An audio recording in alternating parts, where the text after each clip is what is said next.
Okay, trying a new program, trying a new setup. It's very early in the morning. Not quite sure how this is going to work. I tried to go live on YouTube, but for some reason it said my account needed to be active for 24 hours.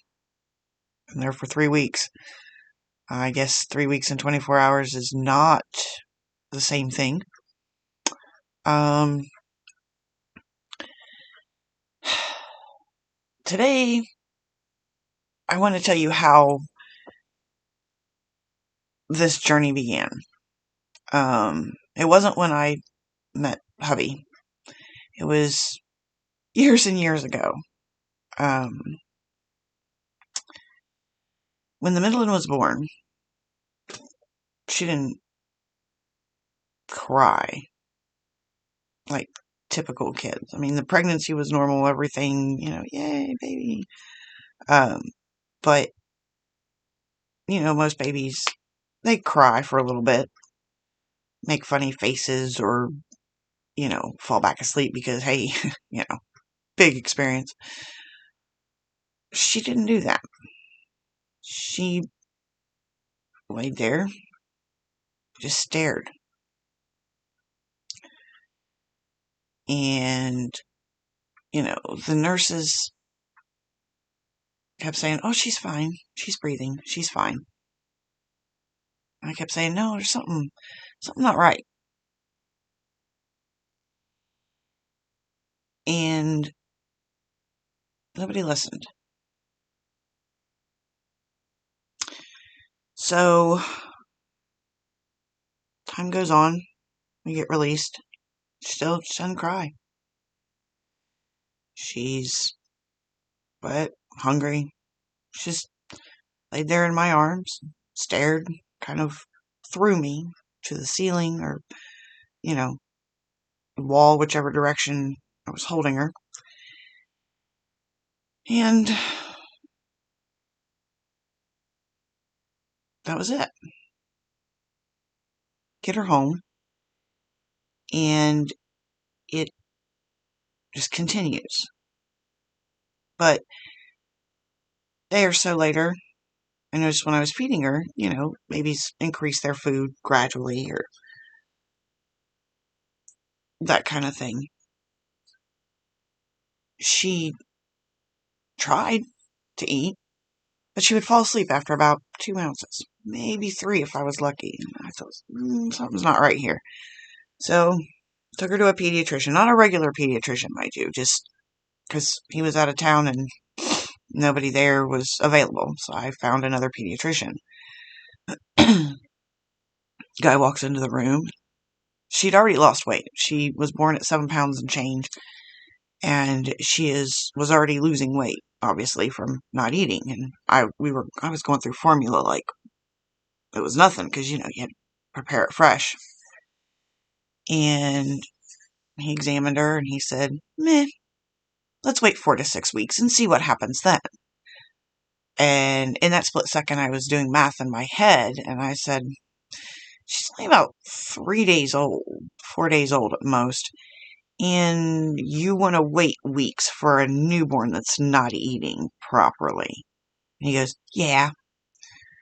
Well, I remember I was there, and I looked down at her on the big table thing. She was not tiny, but she was small.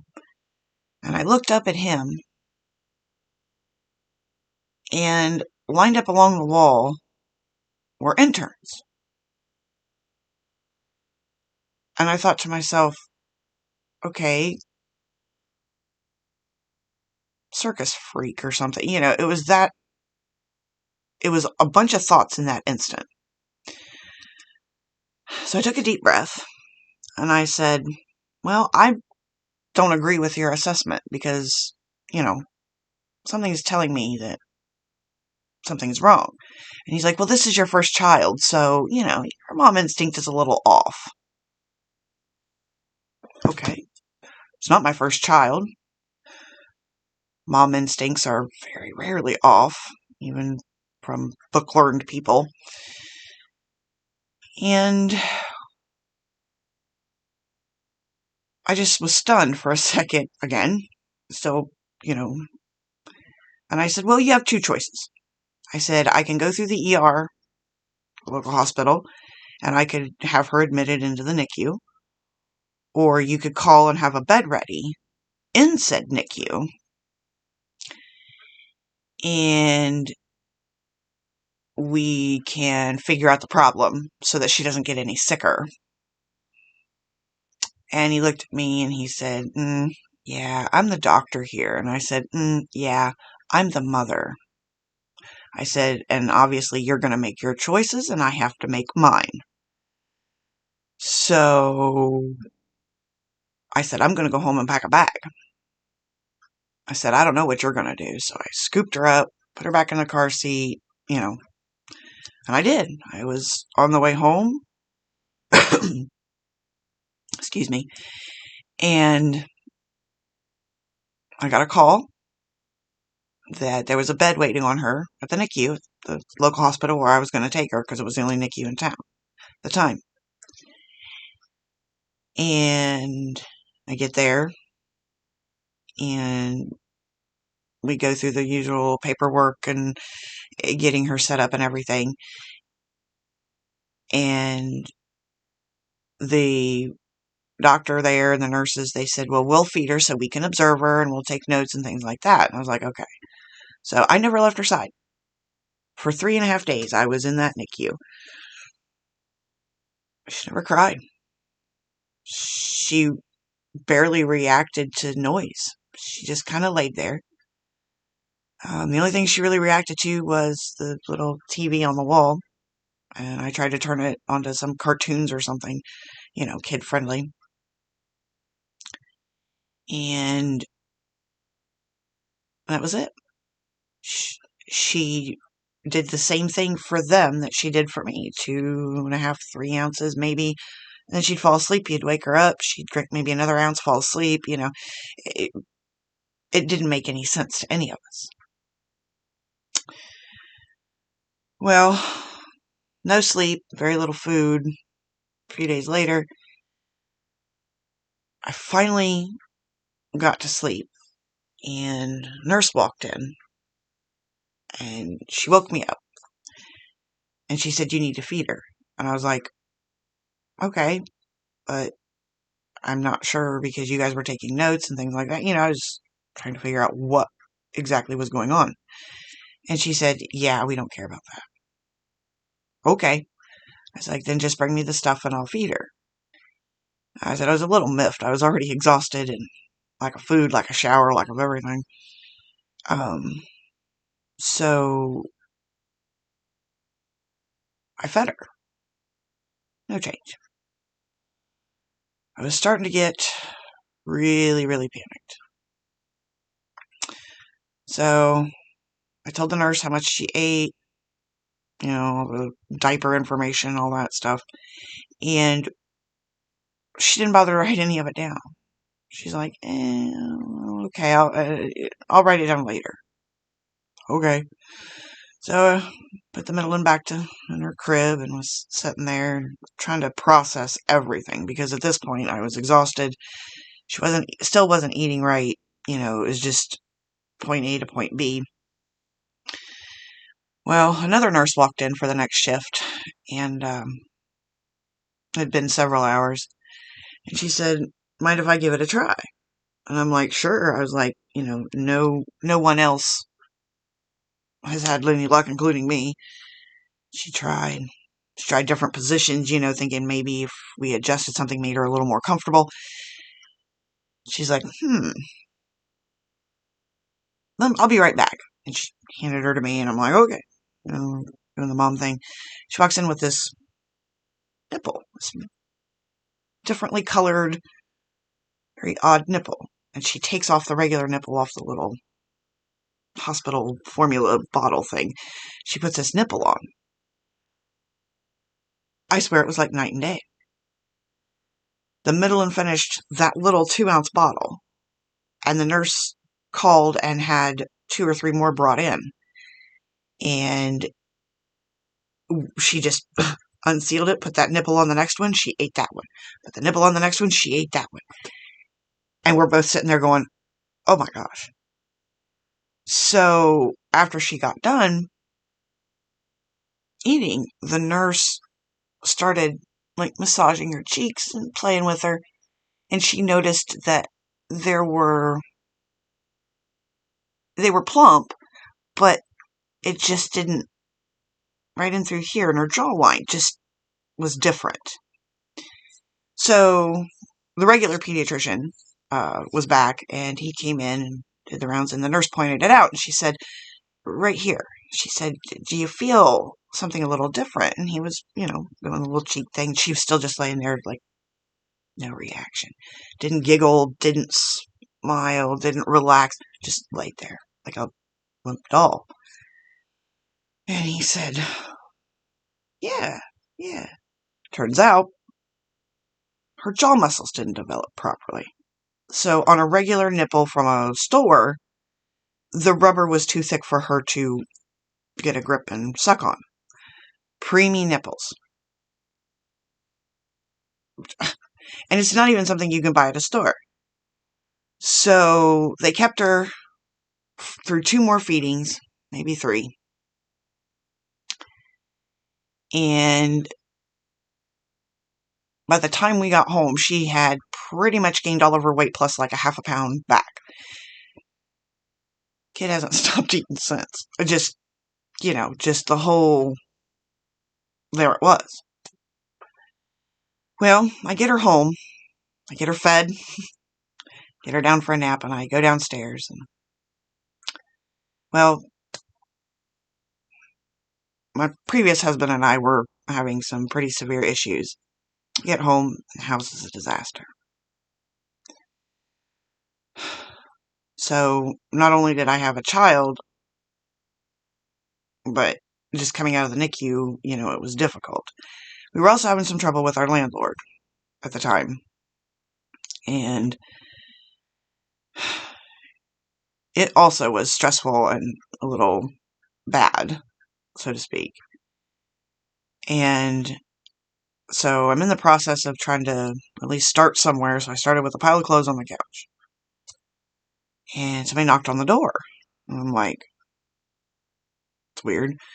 So my ex-husband had already left. He was like, oh, you're home, goodbye. And he out the door he went. I'm like, oh, okay, nothing new there.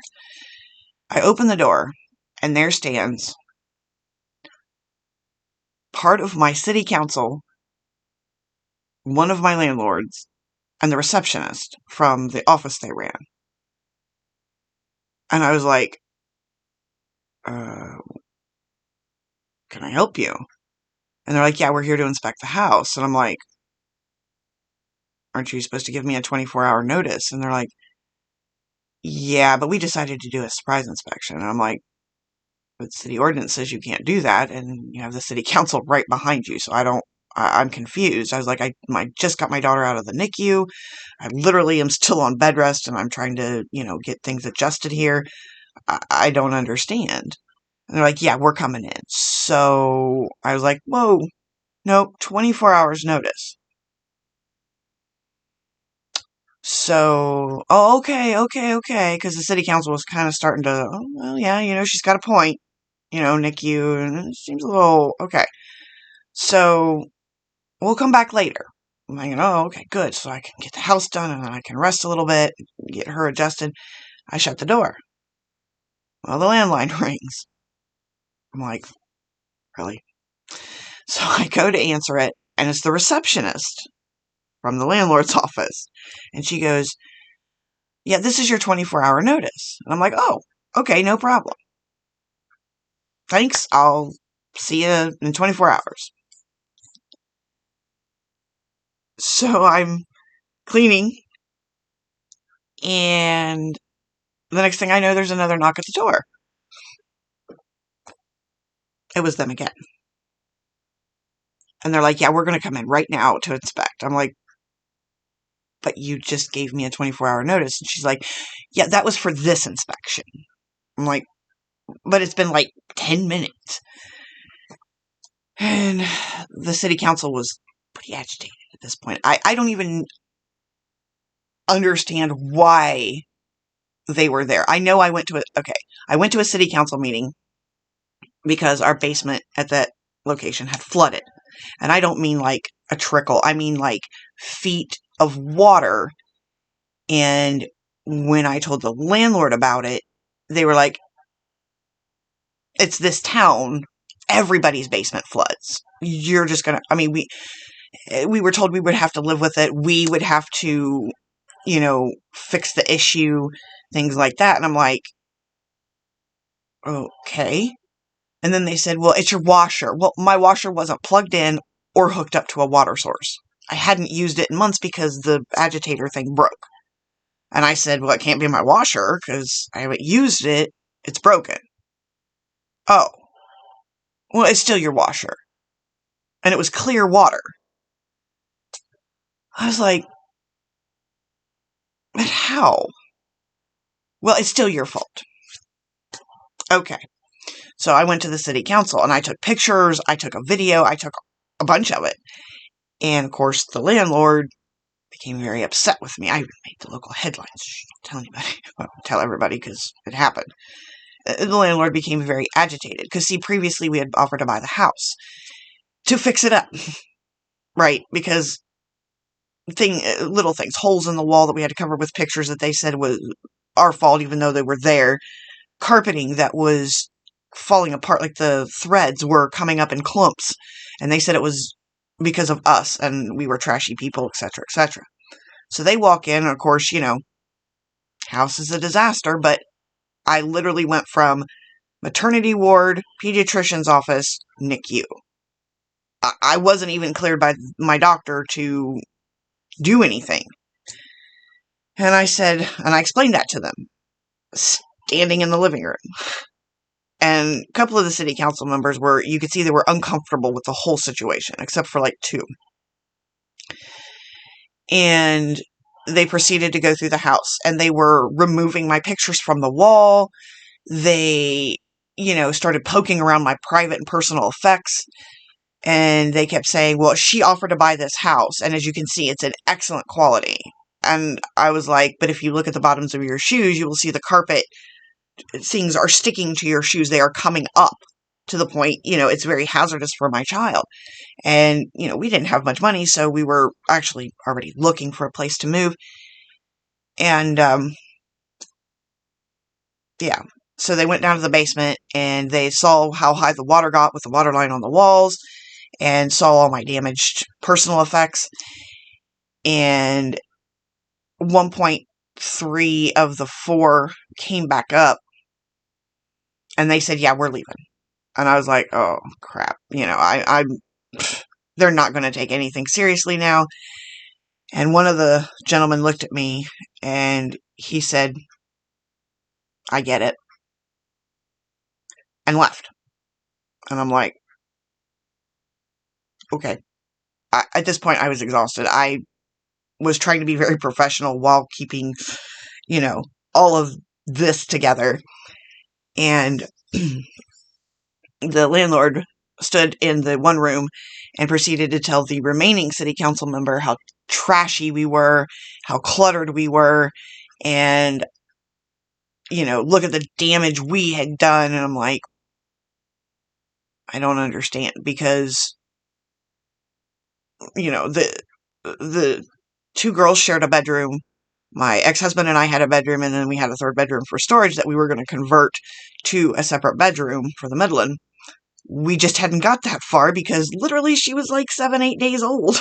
I just hadn't gotten there.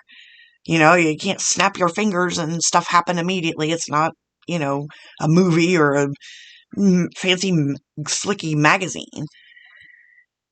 So she proceeded to tell everybody that we were trashy people and that we never cleaned and we never did anything. And, so they eventually left. Okay. I go back to cleaning. I finally get the house back in order to where at least where it was. I get some rest. And children's services showed up. And I didn't answer the door because I was asleep. I I collapsed. I was sleeping, and I opened the door to check the mail, and this card falls. And it's Children's Services. I'm like, what else? So I call the lady, and she calls me back, and she says, yeah, such and such a pediatrician was worried that you have anger issues and worried for the safety of your child. And I was like, so I took a breath, and I said, okay, well, this is what happened. And it's better now. I didn't even raise my voice. I don't understand how I have anger issues. And she's like, well, I need to come inspect. I'm like, okay. So I clean the house again. But in the process of cleaning, I call an anger management person. I call one of our local groups that helps monitor children in certain regards. I set up all these appointments on my own. I have them all scheduled. I even, scheduled her. I scheduled this. I did, whatever I needed to do. And that way, by the time the lady showed up, I said, this is what we're doing. This is where my appointment is. And this lady from this group is already here. And I pointed to my couch. And that lady from Children's Services was angry with me. She was downright angry. She starts screaming at me and says, why did you do this? And I'm like, because it was the right thing to do. You said I had anger issues, so I wanted to resolve them. And I wanted to help monitoring the Midland, her progress, and maybe get her into other programs because, my mom got to telling me there's just something isn't right, and I wanted to get her started to find her help. And she says, well, that's not right that you took the initiative to take care of your child or yourself. And she goes, I will talk to my supervisor maybe about closing this case if your anger management comes back okay. And I'm like, all right. And out the door she went. So this lady from the group and I were talking, and she met her. She agreed with me there was something wrong. Unfortunately, a few weeks later, regular pediatrician still wasn't listening. Oh, she'll grow out of it. Nothing, no big deal. Just keep playing with her, interacting with her. Okay. Well, within that time frame, between the anger management appointment and the continuing saying something is wrong, something isn't right, she's still staring. She's not trying to roll over. She's not, well, not roll over, but, she's eating and then laying there. I try to prop her up. I try to do different positions, just, a lot of different things, and there's no reaction to it. In the process of all these other things happening, the landlord decides that because we caused a problem, they weren't going to renew our lease. I was like, okay, no problem. You can have your carpet and your holes in the wall that, with exposed wiring. Leaky basement, I'm not going to have a problem with that. So we ended up moving to where I live today. And the next family that lived there, they found significant issues, and the landlord still did not get in trouble. And now the house is gone. Anyway, that's the end of that part of the story. So, move in, and it's nice neighborhood. Still a nice neighborhood. Decent, do everything. Back to the anger management, I went to the class, and, excuse me, I need a drink. Much better. I go to the appointment. I guess it's not a class, it was an appointment. And I told the person exactly what was going on.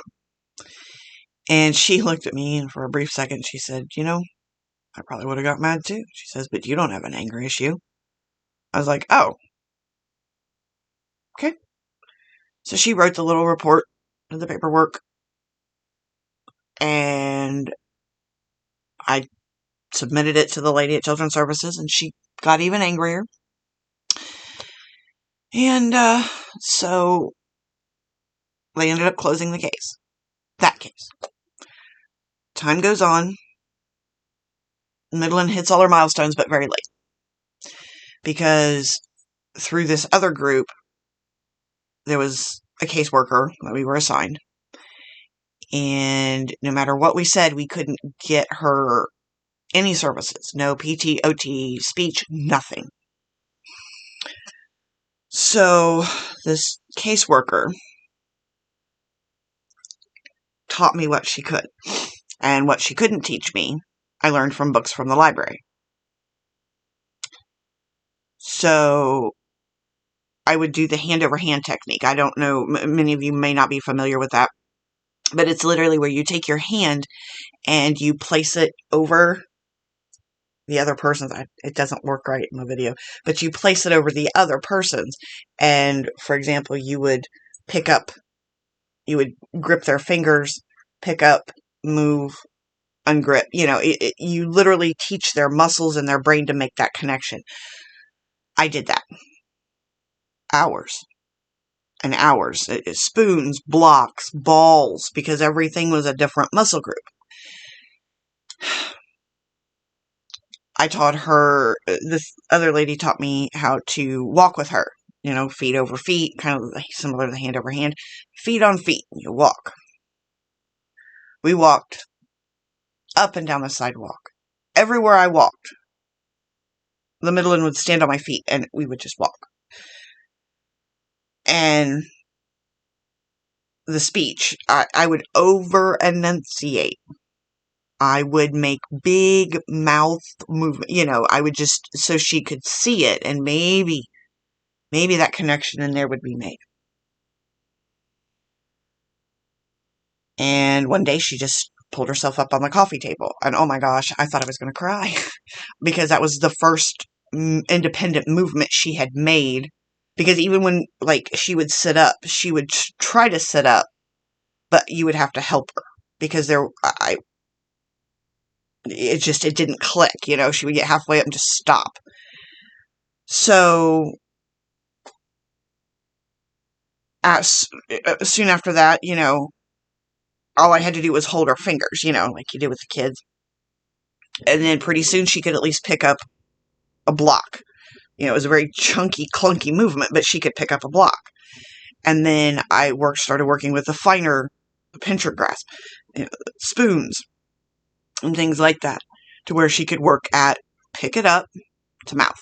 And she could pick it up, but her brain didn't say put it to your mouth. It just, there. It stopped, or it stopped above the plate. So we worked and worked and worked from the time she was about 10, 11 months old, all the way up to kindergarten, just with everything. Eventually, I tried to get her to do a pencil, a thicker pencil, special scissors, We worked at tying shoes. Just the whole 9 yards. And forgive the noise, I am actually at home today. That is my furnace kicking on, because it is our 15th winter in this area, because our weather is very lovely this time of year. So I take her for her kindergarten test, and she fails. Because at this point, she still is not speaking. It's maybe 1 or 2 words here and there, maybe, if I'm lucky, 3 words. There was no connection. I couldn't get the connection to stick. But she couldn't write her name. She couldn't cut with scissors, because she could hold the scissors, but because all these other things took so long to process and figure out. There was no time to, get that next step. So she failed her kindergarten test.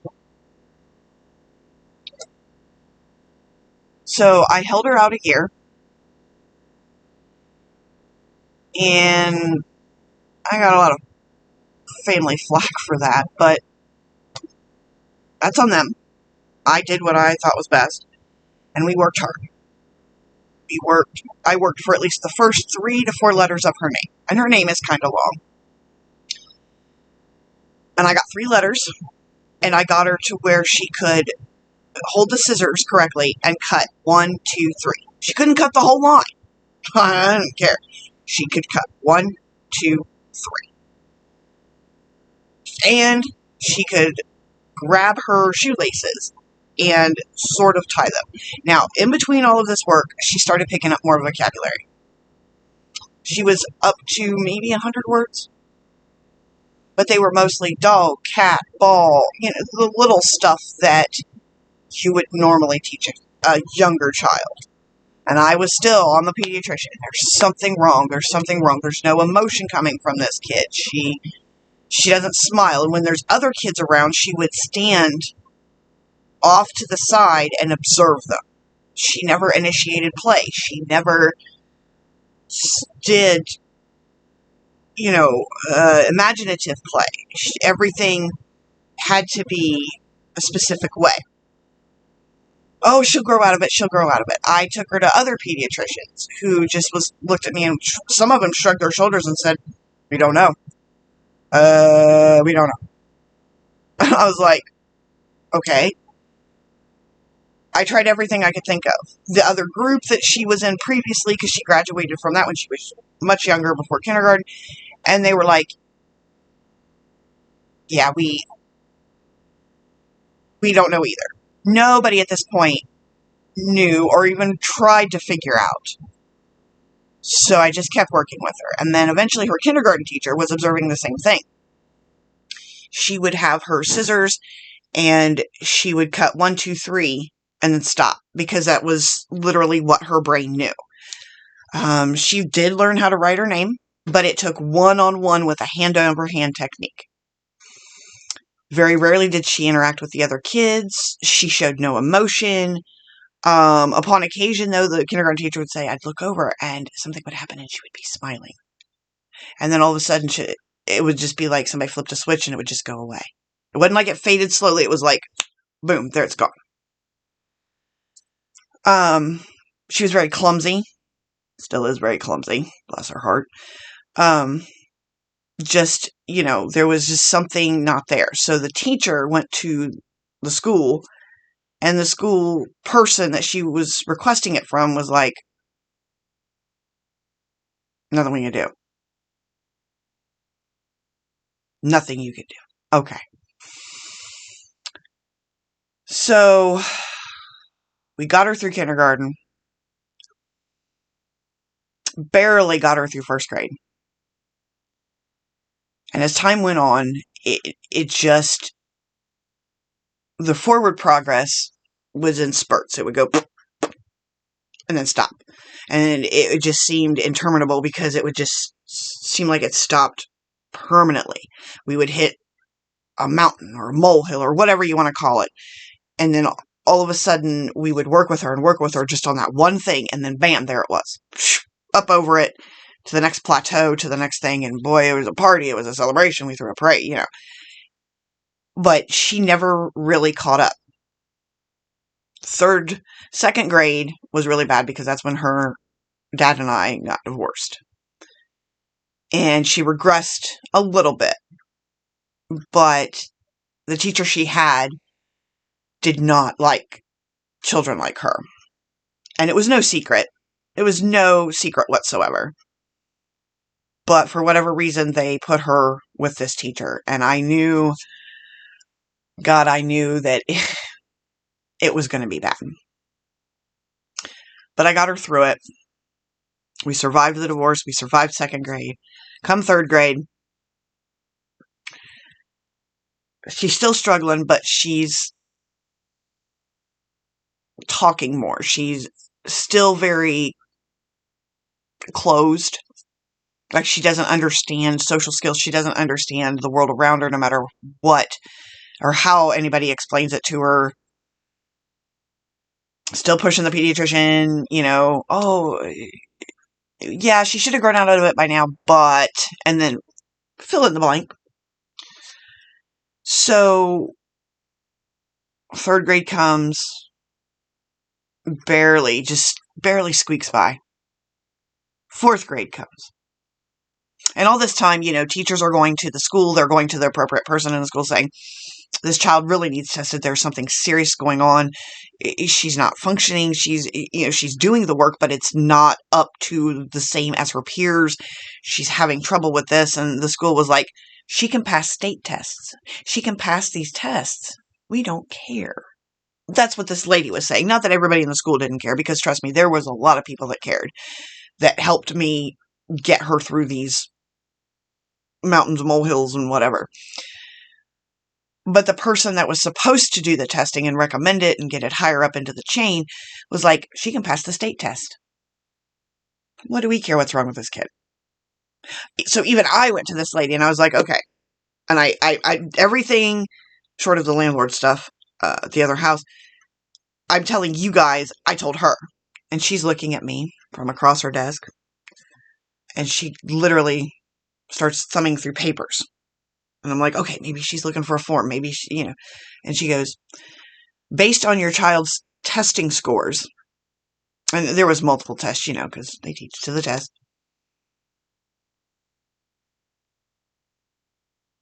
Nothing. She doesn't need tested. She's fine. Okay, my kid can cut with the scissors, go chomp, chomp, chomp, and can write 5 letters of her multiple letter name. And she's in 3rd grade, barely speaks.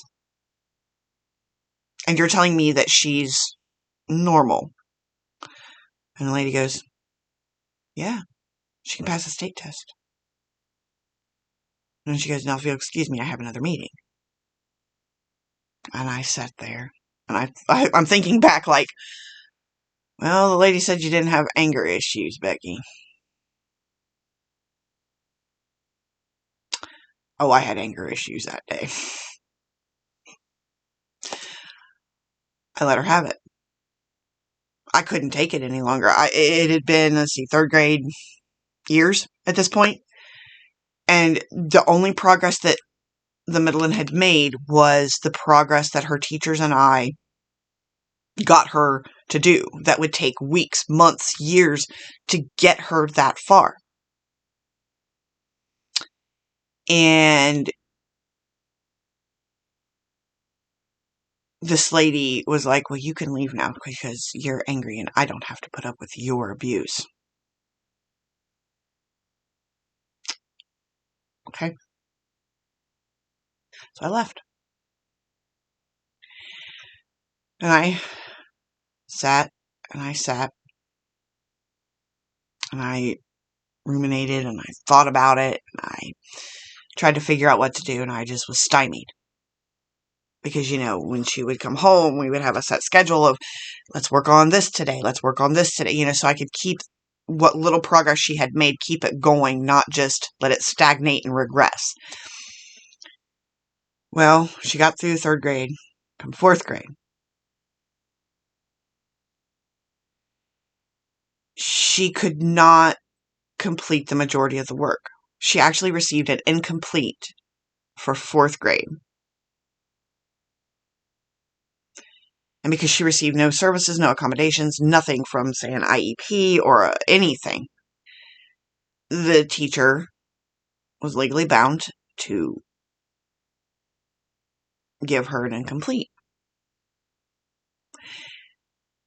So the elementary school that she attended passed her forward to 5th grade. And at that point, I knew there were some shenanigans. So I started making discreet inquiries about how to go over the school's head.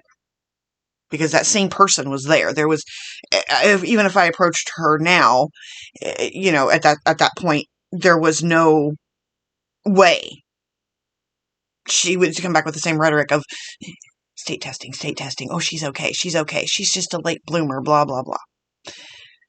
Well, I finally figured out who to go to, and I went over this lady's head. That summer, right, mind you, the Midland went for very extensive testing. Oh, there were deficits. Lots and lots of deficits. And the pediatrician finally said, oh, so she has an IEP. So there's something wrong. You don't say. So he finally recommended extensive testing other ways. And that's when the journey started.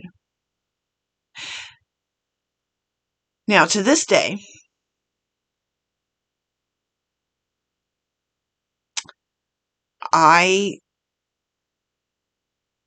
one of the things she has is intellectual disability.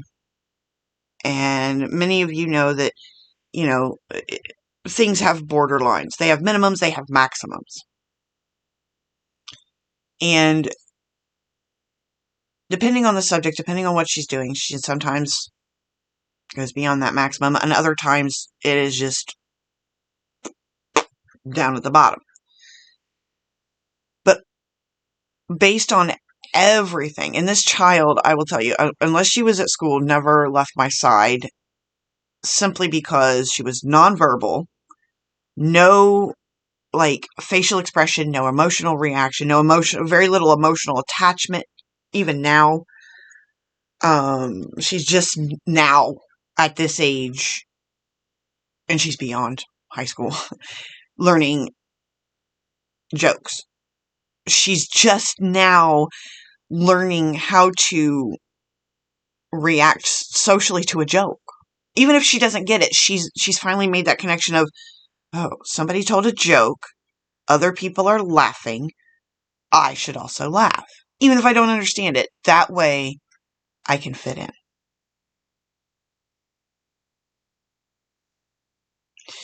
And I was always told, no, she's not autistic. Now, here's a little something most people don't know. When you give a child a test for autism, if you pay close attention to and I hope to God most of you never have to go through the bubble paperwork and the never-ending questions from multiple people and have to tell the story from beginning to end. I pray that you never go through that. It is one of the hardest things to do as a parent to a special needs child, to repeatedly tell the story. And as time goes on, things that you have forgotten because your brain is so focused on helping your child, and you remember something, and then you remember something else, or you forget something, or, because it was just too hard. I pray that you never have to do that. But one of the things that most people do not notice is autism testing is geared more towards male. Because several of the questions are, do they like things with wheels? Matchbox cars, trucks, construction equipment. Well, no. Oh, well, then that counts against her. But she's obsessed with Barbies, and she's obsessed with this, and she's still obsessed with Barbies. She's still obsessed with a lot of childhood things. Oh, but it's not a Matchbox car. Well, Barbie doesn't have a wheel, so it doesn't count. But, okay. Could he? And a lot of the questions, some questions do say she now, but maybe like 3 or 4. But it mostly, if you read the questions carefully on those bubble sheets that you fill out to send back to the assessment team, will say he. Or they will be specifically geared towards other interests that other kids may not be. And if you answer the question honestly, which I you should. It counts against them. So if your child does something that isn't in that specific question or specifically listed, that counts against them. And then at the end, just like on other medical forms, they give you a 4-line thing and says, anything else you would like to report? Yeah, I've got a book. Where do I write that in your little 4-line paragraph? And then that's where everybody says, well, you can tell us that at the assessment.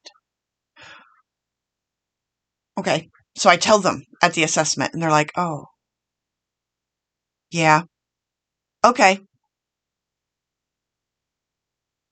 Now, there is a new test that's out, and I found this a couple of years ago. It is specifically geared towards females with autism. Like I said, I'm not going to give names. I'm not going to sit here and badmouth people, or, I'm just relaying our experience where this journey started. And recently, 2 years ago, middle of the shutdown pandemic thing, the Midland was reassessed once more for autism. Because, moms know these things. But moms don't always have alphabet soups. We have Google. And that doesn't count. Very prestigious place. And they said, yeah, she doesn't have it. But there is a person who, a few years back, came up with a test geared towards females. Because females with autism are known to mask things better. And this is a thing, and it makes me sad. Because as a woman, we are taught certain things to hide our true selves, to hide our flaws, and to hide the way our brains function, and to hide our emotions, because we have to fit that stereotype that's seen in those glossy magazines and on the TV and on the radio and in the songs. And so girls learn to mask. A lot of people, not just females, a lot of people learn to mask their true selves, and that makes me so sad. For whatever reason, they choose to hide themselves. And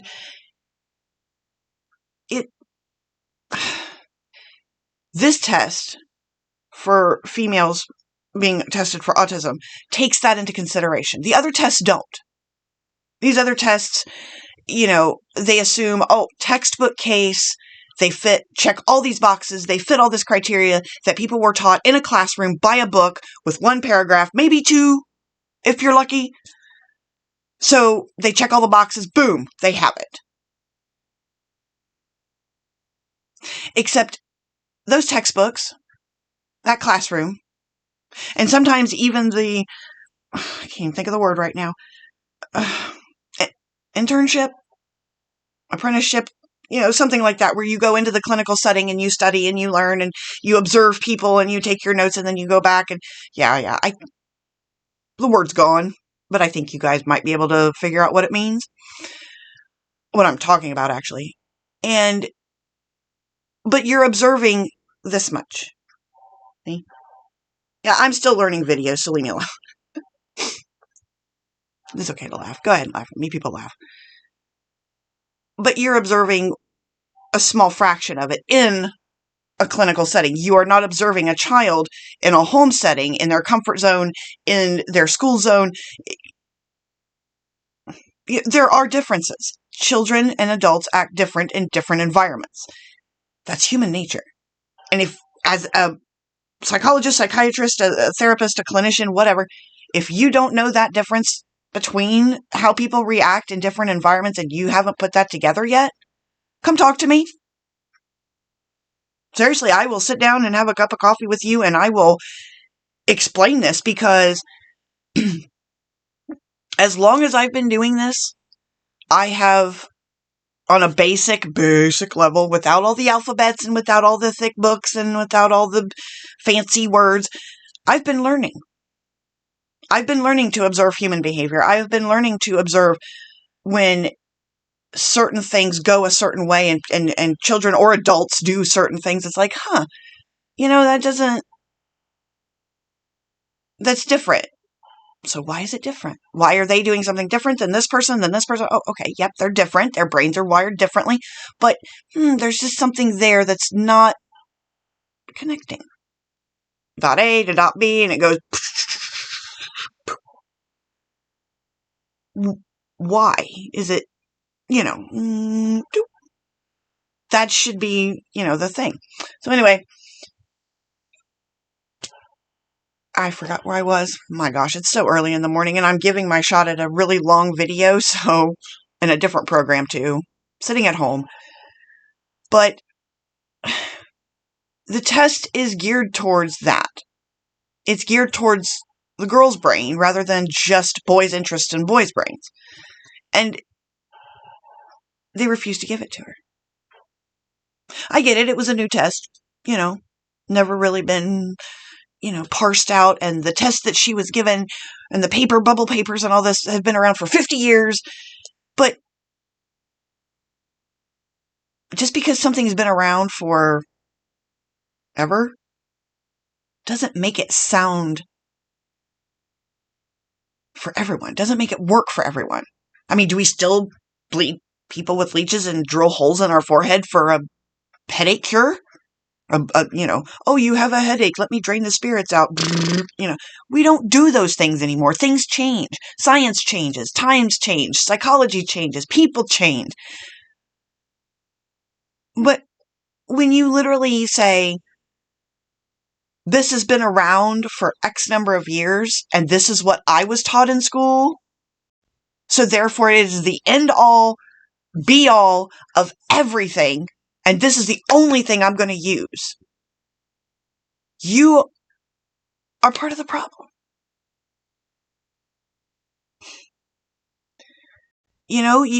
Continuing CCE, continuing education, or CEC, continuing education credits is basically something. It's one of the things that a lot of people need to do to keep their licensure.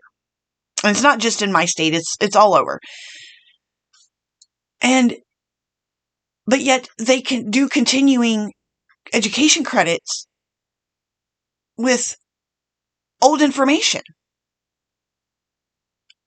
I know that may be the only thing offered because, for things to change, a lot of things have to change, not just thinking, not just individuals, but curriculums and the way things are looked at through books and things like that. A lot of things have to change. But when you still have such a narrow focus on many, many things, it's a struggle for those people that don't fit in that narrow focus. It's like a horse with blinders. I don't know how many of you are familiar with that, but horses do not like heights. And they do not like, certain waters, things like that. So what you would do is you would put a blinder on a horse. And a blinder, sometimes if you watch a Western, you'll know what I'm talking about, but they're pieces of very stiff leather that you can put around the face area. And it's like this. And it blocks the peripheral view of the horse because, as you know, the horse's eyes are partially on its side. So it can see, and it has the blind spot in the middle. And a lot of people in different fields that my family deals with, they have blinders on. They have that narrow focus of, well, I was taught this in class, so I don't know what to do with your family.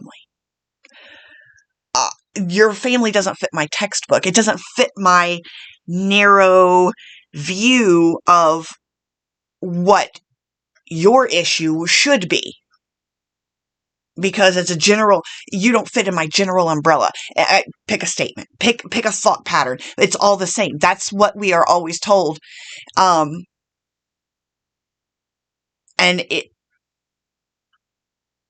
it's tiring to fight to get those blinders off to say, we don't fit a textbook because our issues, our bodies we didn't read your textbook, so we don't fit in it.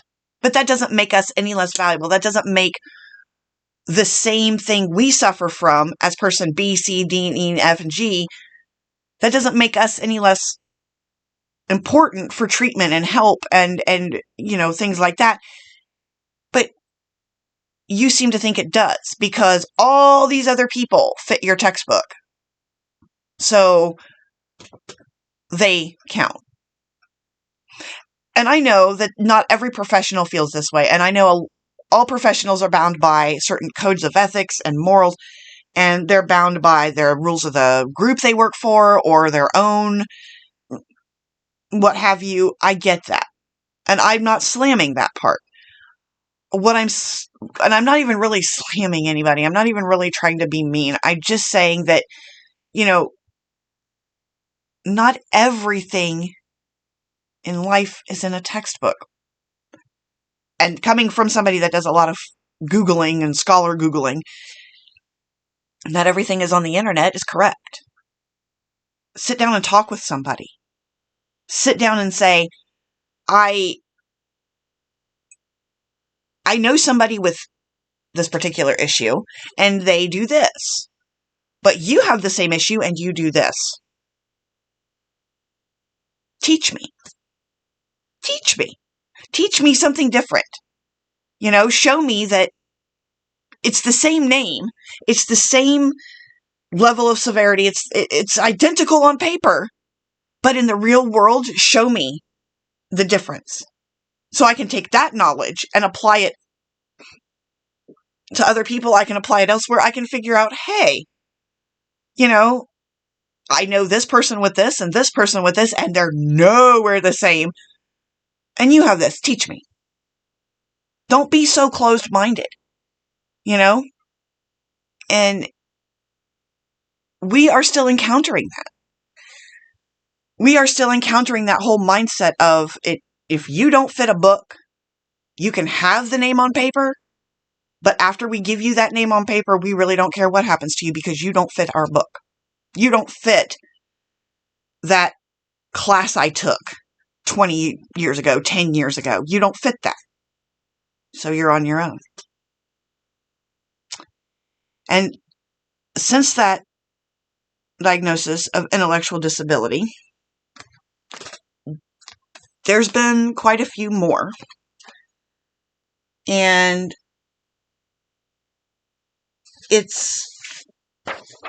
I had to write them down.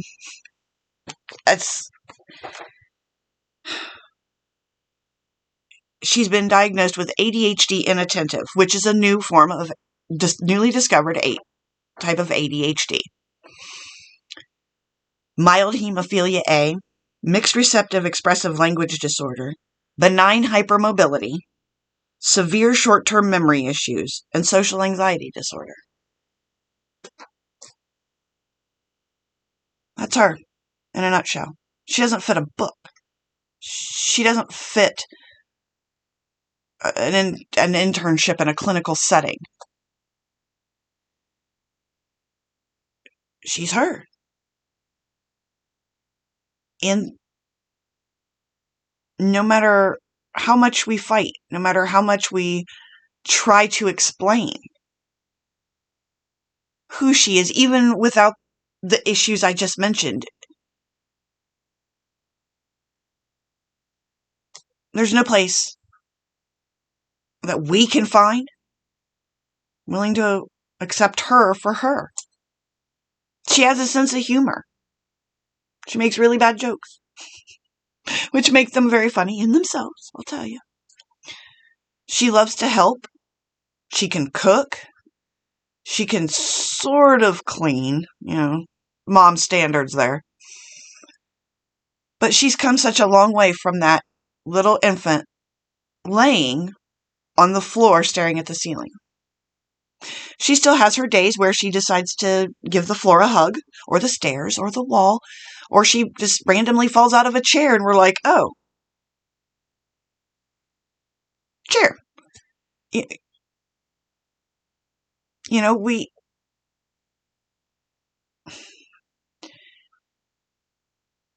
But because people with all of that and the combination of how it affects her and what bumps heads at certain points of the day, like her memory issues or the ADHD or whatever, it doesn't fit a book. It may be listed together as a comorbid. Yes, I'm saying a lot of big words. Go Google them. Google. But in her instance, the way they affect her, it doesn't fit a book.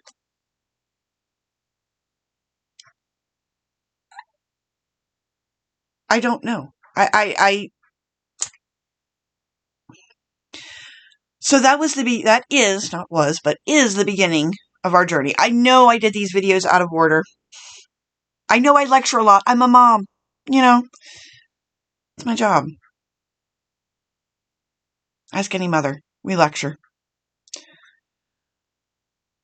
But I know I did them out of order. I'm sorry. I'm still kind of learning. So you get to join with me. Follow our path. And yeah, I am moving my hands to where you can't see them because I talk with my hands. Because sometimes for kids with special needs, at least in my family, I have to keep their attention focused because of the ADHD. So I do a lot of talking with my hands. So that way they are at least aware that I am near them. And once I get their attention, my hands go down and then they can focus on my voice. But I have to be able to get their attention in a specific way. Like I said, we don't fit books. We love books. We love to read, learn things, but we just don't fit the books or the class or anything like that. So, yep, this video, oh my gosh, it's my longest video. Hope that YouTube takes it. If not, it's here for all posterity. So, enjoy. I'm doing the best I can to post content when I can, but sometimes life gets to be too much. Life gets the better of us, and we struggle with things. So, don't give up on us. We're still here. And hopefully you'll be here with us. So until next time, it was good chatting with you. I would have said I brought the cookies, but I ate all the cookies, so there's no cookies. There's no coffee either, because I have to clean my Keurig pot, and I forgot to do that, so there's no coffee. Okay. Well, see you next time. Until then.